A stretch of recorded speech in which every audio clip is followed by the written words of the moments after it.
Kota Manado ini menurut kita kalau susah sekali itu mungkin kemungkinan besar malas.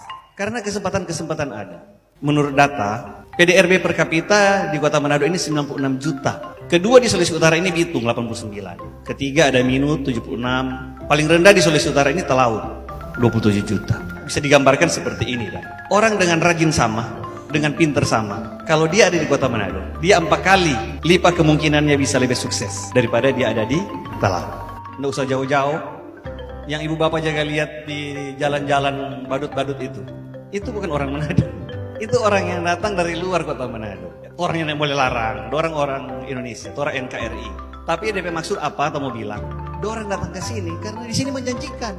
Orangnya mau badut di Talaut, yang mau dapat doi orang. Ada di Jakarta, pengemis di Jakarta, di kampung pada di Jawa, rumah besar sekali. Karena apa? Ya doinya banyak. Dengan mengemis pun di jalan dia ada apa begitu. Mari kita jangan mengajarkan orang untuk menjadi pengemis ya. Orang bukan bangsa pengemis. Orang ini bangsa petarung. Tapi itu DP contoh bahwa untuk di Kota Manado orang ekonomi ini cukup. Jadi yang penting rajin lah, rajin dan kreatif. Oh, iya, Kabupaten Talaut sebenarnya tidak seperti itu. Kabupaten Talaut itu kemudian ada indikator-indikator kesejahteraan yang menjadi data dari pemerintah daerah. Sebagai contoh apa yang disampaikan oleh Wali Kota Manado, Pak Andre itu tentang PDRB kita 27 juta, itu kami tidak mengerti apakah itu PDRB jenis apa. Karena macam-macam itu PDRB. PDRB Kabupaten Talaut itu 2,6 triliun, bukan 27 juta. Dan PDRB per kapita kita sampai hari ini kita ada di angka 4 juta per bulan untuk setiap orang rata-rata. Jadi itu kurang lebih sekitar 48 juta. Dan ada juga PDRB berdasarkan harga konstan, ada juga PDRB pengeluaran. Kami tidak tahu apa yang dimaksudkan oleh Wali Kota Manado tentang PDRB itu, sehingga menurut saya itu mungkin informasi itu mungkin perlu diluruskan.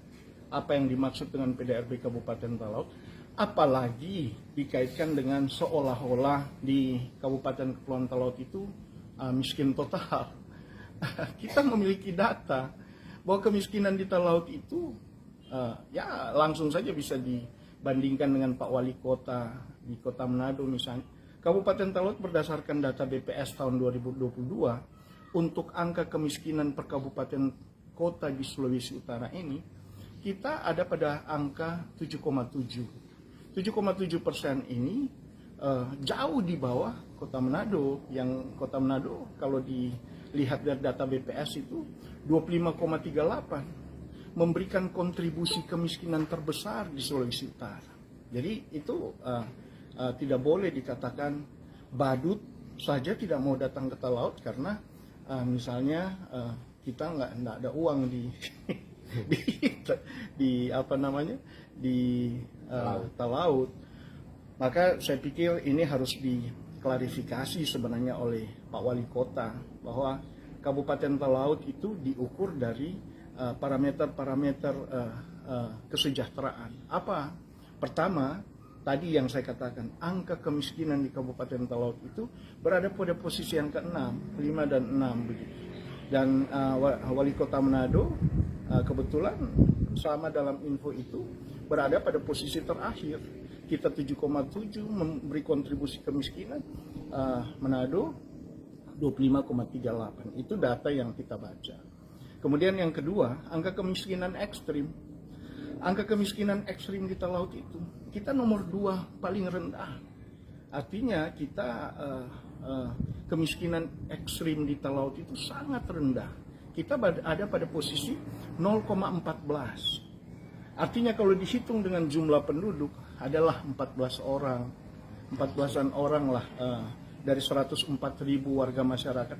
Ada 14-an orang yang kategori miskin ekstrim di Kabupaten Talaut. Kemudian kalau dibandingkan dengan angka kemiskinan ekstrim Pak Wali Kota, itu berada pada angka 1,87. jika jumlah penduduk 450, itu 8.400 lebih orang yang menjadi kategori miskin ekstrim di Kota Manado.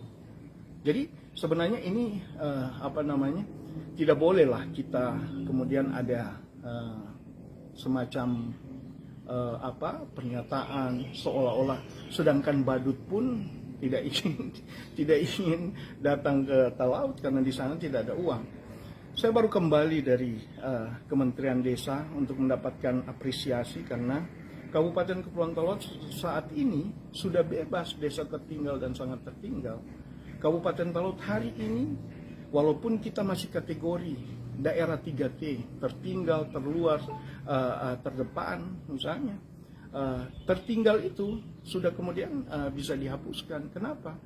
Hampir 90%, 10-15 tahun lalu desa kita kategori desa tertinggal dan sangat tertinggal. Hari ini menurut data dari Kementerian Desa dan kami diberikan apresiasi, itu tidak ada lagi desa tertinggal dan sangat tertinggal. Yang ada adalah desa maju dan mandiri di Kabupaten Kepulauan Talaut. Nah, ini sebagai saran saya kepada Pak Wali Kota Manado bahwa pernyataan tentang di Talaut tidak ada uang, mereka miskin melarat atau badut saja tidak